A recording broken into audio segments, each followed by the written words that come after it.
um avanço tecnológico que realmente mudou a sua rotina? A minha rotina especificamente foi muito, muito mudada, né, quando surgiram os softwares para análise estatística. Isso foi para tudo, né? Foi só um exemplo, né? Mas isso mais a minha rotina. Agora, nível assim de fazenda, de empresas, né? Hoje você tem software para tudo quanto é tipo de coisa, né? Então, assim, falando em agricultura, por exemplo, controle de estoque, né? Uma coisa super importante, né? Que antigamente era feita ali na prancheta, né? Então, assim, hoje a sede das corporações, elas estão longe, né, da fazenda. Então, por exemplo, tem uma grande companhia agrícola que a sede dela é em Porto Hoje Alegre. você vai acompanhar uma conversa especial que o Ernesto conduziu com um dos maiores especialistas de algodão do Brasil, Fábio Escher. Uma entrevista clara, profunda e surpreendente sobre tecnologia, produtividade e o futuro do agro no Brasil. Antes de começar, aproveite para seguir o nosso canal e ativar as notificações. Assim você recebe de primeira mão, com exclusividade, as próximas entrevistas que serão lançadas por aqui. Eu sou o Anderson, muito obrigado pela sua audiência e acompanhe agora a entrevista.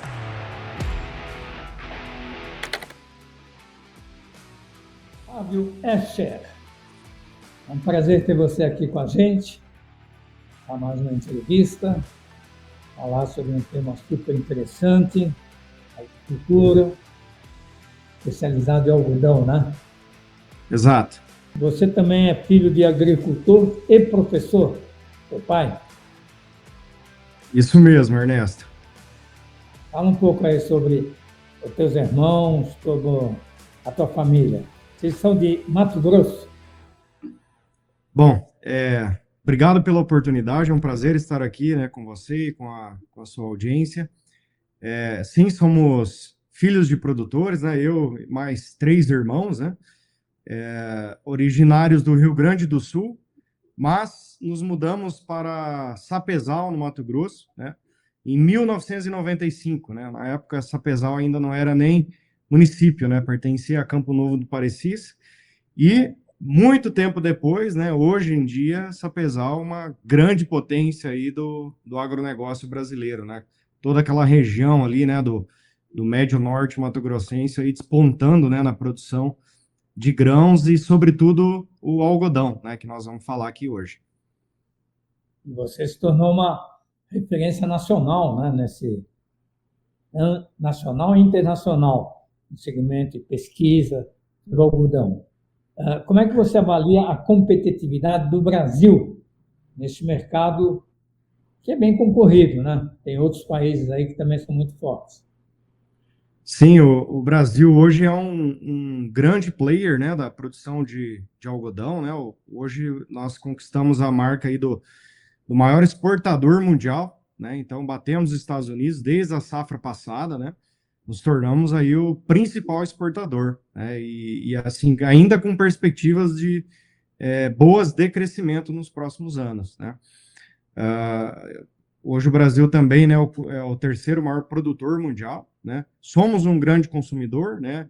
Ali entre o sexto e o sétimo maior consumidor do mundo. Então, isso mostra, né, que a nossa produção ela é suficiente para atender todo o mercado doméstico, né? O nosso consumo é em torno de 700, 800 mil toneladas por ano e nós estamos produzindo 3,9 milhões de toneladas, né? Então, tem todo um excedente aí que é destinado aí para exportação. E isso, graças a um trabalho, né, muito bem feito pelos produtores, pela organização da cadeia produtiva, pela adoção de tecnologias, né, de melhoramento genético, de cuidados com o solo, né, de colheita mecânica, enfim, todo um sistema produtivo que migrou, né, daqui de São Paulo e do Paraná para o Centro-Oeste, né? E também nos últimos anos é no oeste da Bahia, né, que a gente vai falar um pouco mais adiante, que é um grande produtor também, né? Então o Brasil ele conquistou isso, né? Não é uma coisa que surgiu do nada, né? Inclusive no começo desse ano tive uma participação num congresso americano de algodão e lá tiveram vários debates, né, em relação à pujança, né, da produção brasileira de algodão, né? Porque antes, né, ninguém olhava, né, para isso. E parece que aconteceu da noite para o dia, né? Mas não. né? Tem todo um trabalho, né, que foi feito de pesquisa, de tecnologias, de investimentos, que levaram o Brasil a ocupar essa posição que ocupa hoje, né? Brigando aí com os grandes produtores, né? E com algodão de excelente qualidade, né, Ernesto? E entre Brasil, Estados Unidos, Índia e China, quem é maior? Qual que é a classificação? A China é o maior produtor, né? Então apesar da área não ser a maior área é na Índia, mas a produtividade da China é elevada, né? Então eles conseguem, com quase que metade da área produzida em relação à Índia, ainda assim ser o maior produtor, né? Então entra aí entre os maiores produtores a China, depois a Índia e o Brasil, e aí em quarto lugar os Estados Unidos. Uma boa posição, terceiro lugar no mundo. Exato. Você é fundador da Cotton Apps. O que é? Uma empresa de aplicativos? O que é Isso. a Cotton Apps? A Cotton Apps é uma startup que eu criei em 2017, e ela tem por finalidade, né, colocar numa linguagem simples, né, através do uso de aplicativos, técnicas que eu e o meu grupo desenvolvemos na pesquisa científica, né? Então, eu sou pesquisador na área de fisiologia e nutrição do algodoeiro.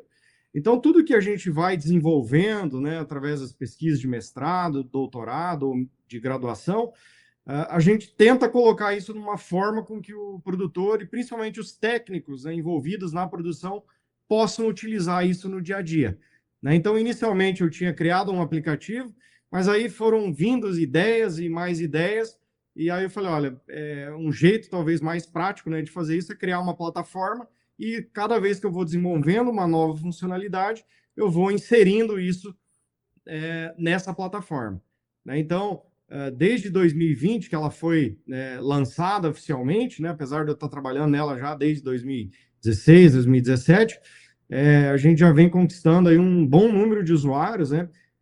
Hoje nós temos cerca de 4 mil usuários. Mas parece pouco, mas como é um nicho, né, muito específico, a gente considera assim que a gente tem um grande alcance, né? Então, inclusive, ano passado eu fui numa fazenda, né, na época de carnaval lá no Maranhão, e um técnico lá mostrou para mim que ele tinha aplicativo, que ele usava aplicativo no dia a dia dele. Então, isso mostra que o aplicativo tem uma grande penetração aí nos celulares aí dos técnicos e produtores, né? Além disso, a gente movimenta, né, a rede social com informação técnica, né, trazendo os artigos científicos, né, que são publicados, na maioria, na língua inglesa, trazendo isso para uma linguagem que os nossos usuários ou quem segue a gente na rede social consiga aproveitar a informação ali e trazer isso para o seu dia a dia, né?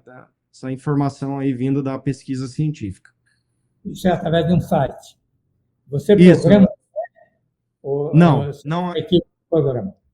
Tem uma equipe, né? Tem uma equipe que faz toda essa parte da programação, das mídias.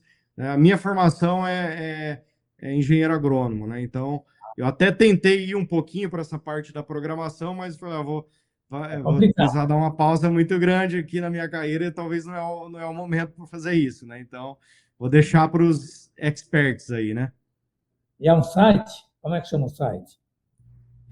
O site ele é cottonapps.com.br, e as informações, os artigos que a gente trabalha é mais LinkedIn e Instagram, tá? Então, até olhando para esse pessoal, né, para as novas gerações, né, como eles consomem o conteúdo, né, a gente usa essas plataformas, né? E a gente está vivendo aí muito a onda da inteligência artificial. Vocês estão usando alguma coisa de inteligência artificial nesse processo todo, de resolver problemas, ou dar sugestões para as pessoas que assistem vocês? Assim, hoje, né, vou falar de maneira geral, assim, na cotonicultura, né? O produtor de algodão, ele é já um produtor mais tecnológico, né, do que os outros produtores, né, de soja e de milho, né? Então, a inserção das tecnologias na cultura do algodão, por si só, ela já é um pouco mais rápida do que nas outras culturas. Isso por conta do alto valor de investimento, né, que o produtor precisa fazer, né? Então, um produtor de algodão, ele já é um produtor mais inovador, mais tecnológico, mas ainda assim ele depende do que vem, né, do que as empresas trazem, né, ou do que os institutos ou as universidades trazem, né, de inteligência artificial, robótica, esse tipo de coisa. Então, essa inteligência artificial, ela está começando a ganhar mais campo, né, nas fazendas, né, de algodão, né? Então, a gente já tem muitos avanços, né, mas agora a gente começa a ver a coisa um pouco mais rápida, né, como, por exemplo, algoritmos, né, para identificação, né, de pragas, né, de plantas daninhas ou de doenças, para que, a partir disso, né, ele possa usar um robô, né, ou um drone, uma câmera termal ou multiespectral para identificar um determinado problema e ir lá corrigir, né, esse problema localmente, né? Isso vai permitir que ele seja muito mais assertivo, né, no controle e, obviamente, ele cause muito menos impacto, né? Por exemplo, se eu encontrar uma praga num determinado local, eu posso ir lá controlar ela pontualmente, não preciso pulverizar toda a lavoura, né? Então, a gente vê a inserção da inteligência artificial dessa forma hoje, né, dentro das lavouras. Mais um princípio de ainda ajustes, né, de identificação, né, dos problemas e algumas soluções já sendo implementadas, né? Então, tem tecnologias, por exemplo, hoje que enxergam as plantas daninhas e fazem a aplicação do herbicida, né, para matar aquela planta daninha só onde ela está. Então, eu não preciso pulverizar mais toda a lavoura, né? Como é o modelo padrão, né, que a maioria usa. Então, isso é em função do treinamento, né, de uma inteligência artificial através de vários testes, né? E o Brasil, vamos dizer assim, comparado com os demais países do mundo, tem uma área muito grande. Então, eu acho que todo esse trabalho fica um pouco mais complicado, né, de fazer o controle em todas as regiões. E quais são, assim, as principais regiões do Brasil que têm uma produção elevada de algodão? E quais são aqueles que estão mais avançados? E quais aqueles que ainda apresentam algum problema? Hoje o Mato Grosso, né, ele é responsável por 70% de toda a produção nacional, né? Seguido da Bahia, com algo em torno de 20%, 25%, né, da produção. Depois vem Minas, né? Então, nível de escala, Mato Grosso é quase 1,5 milhão, 1,6 milhão hectares de algodão. Bahia, algo em torno de 350, 400 mil hectares. Aí, bem abaixo, vem Minas, né, com cerca de 45, 50 mil hectares nessa próxima safra. Aí, depois eu tenho Mato Grosso do Sul, né, Maranhão, vindo, né, também com uma área, né, crescente, Piauí, né, e depois São Paulo, né? Então, sem você pegar Mato Grosso e Bahia, é mais de 90% da produção brasileira de algodão. Então, esses são os estados que estão mais avançados, mas que ainda têm potencial de crescimento, né? Porque hoje, basicamente no Mato Grosso, a produção se dá em segunda safra, né? Primeiro o produtor faz o plantio da soja, aí na mesma área ele planta o algodão. Ele tem chuva suficiente para fazer 2 safras, né?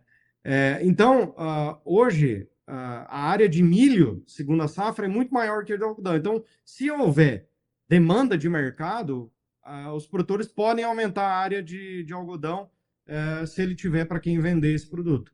Então, a cadeia está tão organizada que hoje, né, para você aumentar, você precisa primeiro comercializar essa fibra para não prejudicar, né, todo mundo, né? Porque se um monte de gente começa a produzir, o preço cai e isso não fica atrativo, né? Então, a cadeia, né, produtiva do algodoeiro é a mais organizada que nós temos no agronegócio brasileiro, né? Não é uma cadeia produtiva muito grande, se a gente falar em área plantada, né? Ela é muito menor do que soja, do que milho, do que cana-de-açúcar, né? E outras culturas também, mas ela é muito organizada, né? Então, isso permite que o crescimento, né, ele seja sustentável, né, do ponto de vista financeiro também para os agricultores, tá?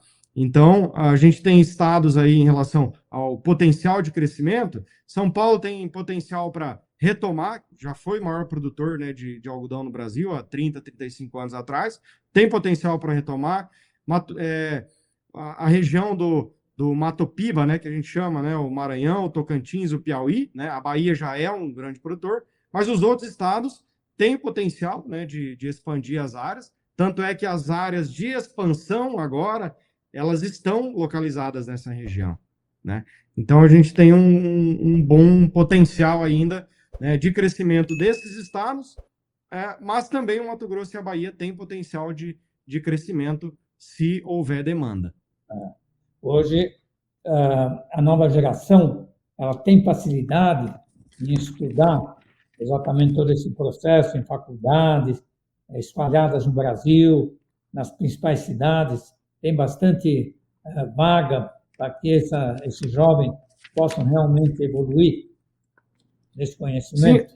Sim, hoje também, né, a gente passa por uma transformação nas gerações, né, das famílias, né, que são produtoras de algodão, né? Então, a adoção dessa tecnologia, ela já vem com a mudança da geração, né? Ou uma maior adoção, né? Por quê? Porque essa geração, ela já nasce, né, com a internet, né, com os smartphones, né, com a internet das coisas. Então, todo o processo ele fica muito mais facilitado, né? Aquilo já está no DNA dessa geração, né? Não que os produtores, né, os pais, né, os avós, não fossem produtores também tecnológicos. Por quê? Porque ele só chegou aqui por conta desse trabalho, né, que foi feito por essas primeiras gerações. Então, cada geração ela vai se adaptando, né, ao uso das tecnologias. E a gente percebe que agora, na era da inteligência artificial, isso vai vir com mais velocidade porque a geração ela já nasceu com isso, diferente das outras gerações, né, que isso não existia, né, quando elas começaram a produção, né, de algodão, né, era um sistema muito mais mais analógico, né? Agora a gente já vê uma digitalização muito mais facilitada. Então, naturalmente, essas gerações, né, tanto os filhos, né, dos produtores quanto os profissionais, né, os alunos que estão aqui hoje em treinamento e que irão ao mercado de trabalho em breve, eles já vêm com isso já no seu DNA, né? Então, eles já têm uma facilidade, né, de pegar um drone aqui, levantar um drone, sair operando, gerar uma imagem, trazer isso para um software, fazer uma análise, enxergar um problema ali e passar o diagnóstico a solução daquele problema que o produtor está enfrentando. Então, isso já vem, né, no pacote com essa geração, né? Então, se você pegar, por exemplo, aí as crianças, né, elas já pegam o celular ali, os tablets e já saem abrindo o negócio sem ter nunca tido contato, e parece que aquilo lá já é familiar para ela, né? É impressionante, né? Do ponto de vista político e educacional, você sente assim que o governo se preocupa com todo esse processo, com a educação do jovem, para que realmente haja um aumento da produtividade, do conhecimento das pessoas, e principalmente um avanço em outros estados do Brasil. Assim, hoje, assim, qual que é o dilema, né, que a gente enfrenta, né? Hoje, a maioria das universidades, os maiores investimentos, né, no sistema educacional, ele está concentrado na região sul e sudeste. No caso do algodão, a produção é no centro-oeste e no nordeste. Então, naturalmente, você tem um descasamento aí de onde esse profissional está sendo formado. Mas tudo bem, formou aqui, ele vai trabalhar lá no Mato Grosso, né? Eu acho que tem uma coisa que a gente precisa separar, né? O que é adoção de tecnologia e o que é geração de tecnologia, tá? Então, assim, nós não temos problema nenhum em adaptar o uso, né? Adotar o uso, né? E adaptar as tecnologias ao nosso uso. Só que quando a gente fala em futuro, quando a gente fala em robotização, por exemplo, eu acho que nós estamos um passo atrás, né? Por quê? Porque nós temos que ter a geração dessa tecnologia também. Nós não temos que ser só consumidores da tecnologia. Nós temos que gerar essa tecnologia aqui. Por quê? Porque o mundo já enxergou isso, que o Brasil é um grande consumidor de tecnologias para o agronegócio. É um dos grandes produtores. Em várias cadeias produtivas, é o maior produtor. né? Se a gente pegar soja, pegar café, pegar suco de laranja, vários produtos aí nós somos os primeiros, em alguns segundos, outros em terceiro. Na média geral, é o maior. Só que nós vamos consumir a tecnologia, né? Quem que está gerando essa tecnologia? Quem que está recebendo o royalty, né? Ou o maior valor agregado pela tecnologia que nós estamos adotando? Não são as empresas brasileiras, na maioria das vezes. São empresas multinacionais. Então, a maior parte do dinheiro ele está indo para fora, né? Não tem problema nenhum. Eu acho que no mundo globalizado, isso vai acontecer. Só que nós também estamos perdendo uma oportunidade de desenvolver uma indústria tecnológica, não só para o agronegócio, mas para as outras indústrias também, né? Olhando para essa parte da inteligência artificial, robótica, né? Então, se a gente pegar, né, o que foi feito, né, lá no passado, antes da criação da Embrapa, por exemplo, né, o ministro da Agricultura pegou uma série de cientistas e enviou para o exterior para fazerem pós-graduação, mestrado, doutorado, pós-doutorado, trouxe isso de volta, esse pessoal de volta, para passar 1, 2, 3, 5 anos lá fora, criou a Empresa Brasileira de Pesquisa Agropecuária. Isso foi uma revolução gigantesca, né? Nós adaptamos, né, as técnicas que os países, né, de clima temperado desenvolveram para a nossa agricultura, desenvolvemos uma agricultura tropical que não existia em nenhum país. Hoje a gente exporta, inclusive, para outros países, né, os africanos, por exemplo, tecnologias envolvidas no ambiente tropical. E agora, na minha visão, nós temos que dar um novo passo. Nós temos que mandar a turma para a China, para os Estados Unidos, para a Europa, para estudar essa tecnologia, essa robótica e trazer isso para dentro das nossas fazendas, para dentro da nossa indústria, para estimular, né, esses estudantes, esses futuros, né, empresários, donos de startups a desenvolverem tecnologias para o nosso produtor, né? Uma tecnologia nossa, né, brasileira, adaptada aqui para o nosso uso. Então, eu vejo que a gente está um passo atrás, nós somos um grande consumidor de tecnologia, mas está na hora da gente dar um novo passo, né, da gente ser o gerador também da tecnologia. Eu acho que aí o papel das universidades, né, e também das associações, porque as associações, elas exatamente fazem esse intercâmbio entre a universidade e as empresas, as indústrias e as próprias fazendas, fazendo com que o conhecimento seja realmente distribuído cada vez mais entre os jovens que desejam trabalhar nesse segmento. Exatamente. E fazer aqui uma bate-bola. Uma lembrança da sua infância no campo. Você nasceu no campo? Vive no campo? Nasci no campo. Ah. Morei no campo até os 12 anos de idade. E, com certeza, né, uma das lembranças assim, né, de infância é pescaria na beira do rio com os irmãos, né, bem novinho ali, de 10, 11 anos de idade, pescando, né, na beira do rio da Várzea, lá em Chapada, no Rio Grande do Sul. Um pesquisador que te inspira? Bom, essa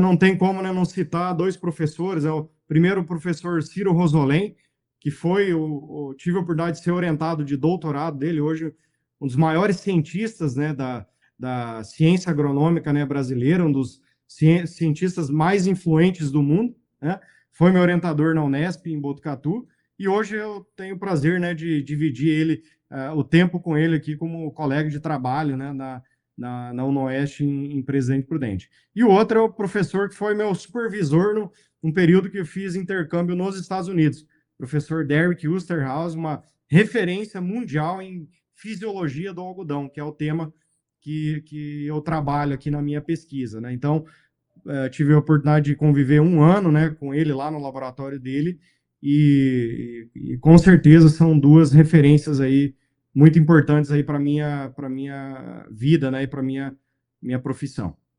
Você passou algum tempo assim maior em algum país, nos Estados Unidos, fora do Brasil? Sim, eu tive esse período, né, de intercâmbio, a gente chama doutorado sanduíche, Quando iniciei o doutorado aqui, fiquei 2 anos, aí mudei um ano para os Estados Unidos, fiquei um ano morando na universidade em Fayetteville, no Arkansas, né? Então, no meio oeste americano, fazendo um intercâmbio lá com o professor Derek Osterhaus. Isso aí muda a vida, né? Totalmente. A experiência é incrível, sabe? Principalmente se você ficar lá meio sozinho, assim. Então é um ano assim que você tem uma evolução muito forte. Isso aí. Um livro que você recomenda? Normalmente a gente lê livro técnico, né? Mas tem um livro que eu gostei muito de ler que chama O Poder do Hábito.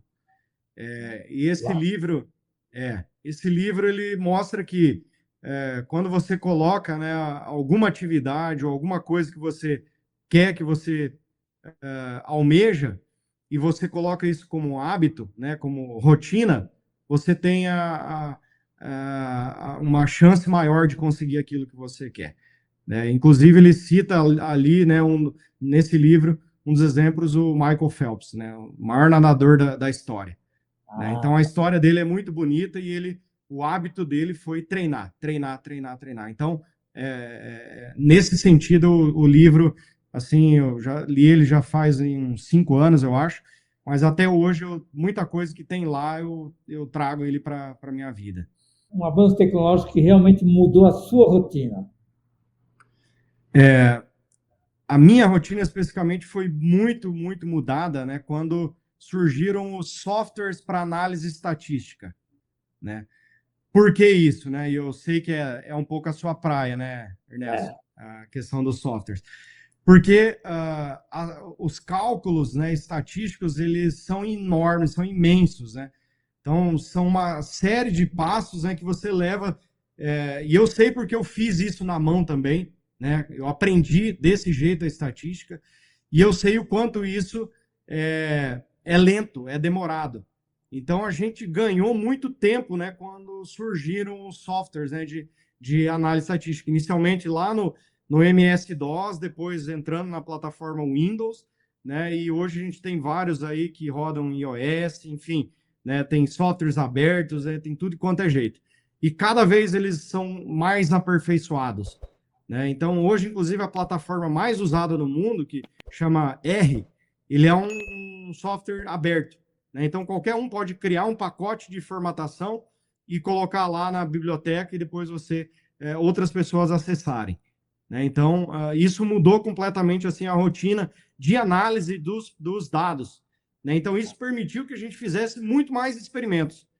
Por quê? Porque a gente tem velocidade na análise, né, dos dados. E assim, além desse desenvolvimento da tecnologia, na parte de gestão de pessoas, da produção, do lado econômico, vocês usam qual RP? Usam um bom RP? Sim, isso foi para tudo, né? Foi só um exemplo, né? Mas isso mais a minha rotina. Agora, nível assim de fazenda, de empresas, né? Hoje você tem software para tudo quanto é tipo de coisa, né? Então, assim, falando em agricultura, por exemplo, controle de estoque, né? Uma coisa super importante, né? Que antigamente era feita ali na prancheta, né? Então, assim, hoje a sede das corporações, elas estão longe, né, da fazenda. Então, por exemplo, tem uma grande companhia agrícola que a sede dela é em Porto Alegre. Ela tem 50 fazendas espalhadas aí pelo Brasil inteiro. Então, você imagina como você consegue controlar o que tem no estoque de cada fazenda, articular, né, o sincronismo, né, do uso e com a chegada dos produtos no estoque, né? Então, tudo isso, né, é muito importante hoje para a produção, né? Esse controle, né, através dos softwares, né? Qual que é, assim, o desafio mais urgente para o agro brasileiro? Qual que é o desafio mais urgente? Assim, existem inúmeros desafios, né? Assim, os econômicos, né? A gente poderia citar o câmbio, as brigas políticas, né? Internas, externas, né? Mas eu vou focar numa parte na técnica, né? Da produção. Eu vejo que há uma pressão, né, enorme, né, vindo de fora. À medida que o Brasil coloca, né, a cabeça para fora como um grande produtor, os competidores, é natural, vão atacá-lo, né, de alguma forma.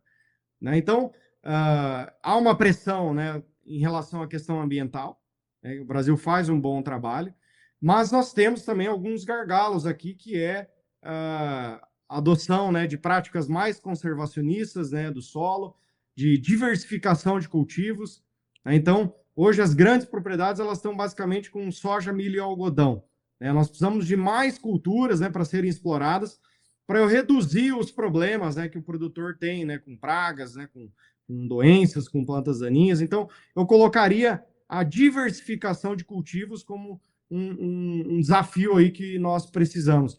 E isso não é simples, mas é só pegar, plantar arroz, feijão, mas não é assim, né? Você tem que ter um mercado para o produtor vender isso aí, a um preço justo, né, que dê equilíbrio econômico para ele. Então não é fácil, né? Os produtores eles precisam encontrar, né, mais alternativas, né, de plantas que ele possa fazer uma rotação de culturas e diminuir os problemas, né, que ele vai ter, que acabam elevando o consumo aí de produtos químicos e fertilizantes. E o Brasil é um grande dependente, né, de fertilizantes, né, que o Brasil importa a maior parte do que ele usa, né? Então uma fraqueza, né, uma sensibilidade, né, do nosso sistema, e os produtos químicos também, né? São uma grande maioria multinacionais e que nós precisamos, né, ter um pouco mais de controle, né, sobre o que a gente está utilizando. Acho assim que o Brasil tem terra que não acaba mais, tem um clima fantástico, tem muita área ainda que não está plantada. Você sai viajando aí, mesmo aqui no estado de São Paulo, na estrada, eu fico assim verificando, né, se tem plantação ou não. É impressionante como, não sei se é porque é próximo de estrada e tal, mas como ainda tem áreas que não tem nada de plantação, é só mato, mato, mato. Sim, vários estudos aí da Embrapa, né, tem mostrado que hoje a gente tem um poder enorme de crescimento somente sobre pastagens degradadas ou em algum estágio de degradação. Então, tem um trabalho ali importantíssimo, né, que tem que ser feito, né, de recuperação dessas áreas para colocarem elas no sistema produtivo, né? Em algumas regiões a gente vai ter problemas climáticos, né, como, por exemplo, aqui no oeste de São Paulo, a gente tem problema com solos arenosos, né? Chove pouco, né? Então o solo arenoso retém pouca água, então deixa a planta, né, mais sensível, né, ao estresse pela seca. Mas e se a gente adotar tecnologia, se a gente colocar irrigação, uma irrigação inteligente, com sensores, que coloque a água na quantidade, no momento exato que a planta precisa, né? Então a gente vê que a tecnologia ela vai, né, ser importantíssima para que a gente continue crescendo, né, a produção e a produtividade, sem precisar abrir novas áreas, né? Então o Brasil tem um potencial enorme aí, né, para ser desenvolvido. Mesmo que tem uma área enorme, né? Sim. Em uma palavra, qual é o futuro do agro no Brasil? Eu vejo que a gente precisa ter inclusão e qualificação de pessoas, né? Então, exato. Aí, as faculdades têm um papel importante. Importantíssimo, né? E não só a faculdade, mas toda a base, né, da educação, né? Porque ao mesmo tempo que nós estamos falando em utilização de robôs, né, nós estamos falando em pessoas que vão operar robôs e em pessoas que vão desenvolver robôs. Então você veja que a educação ela vai ser importante para todos os níveis, desde o operador, né? E a gente pode falar isso do operador de uma máquina de colheita de algodão, que custa lá $1,5 milhão. Estou falando de uma máquina que custa 10 milhões de reais, e de uma pessoa que precisa de uma qualificação. Então, incluir as pessoas nesse processo é fundamental para que a roda continue girando, né? Desde a formação, né, dessas pessoas até a inclusão delas no sistema produtivo. Fábio, muito obrigado. Tenho certeza que você ensinou muita coisa aos nossos ouvintes e que isso aí vai talvez ter uma influência, inclusive, em todo esse processo, em todo esse desenvolvimento que o Brasil está precisando. Muito isso aí. Ernesto, eu que agradeço a oportunidade, tá? Quem quiser saber mais, né, sobre o trabalho que a gente faz aqui, podem procurar nas redes sociais, @Fábio Escher, @Agronomia Onoeste, né? Nós somos o melhor curso de agronomia do estado de São Paulo e o segundo melhor do país, né? Então, estamos aqui dentro do estado de São Paulo. Procurem mais informações, venham estudar, né? Quem tiver interesse, estudar aqui com a gente e aproveitar uma fase brilhante que vive a agricultura brasileira, uma fase de muitas oportunidades, né? Então, a gente fica à disposição e agradece mais uma vez aí a você e a sua equipe, né, pela oportunidade. Nós aqui agradecemos. Muito obrigado.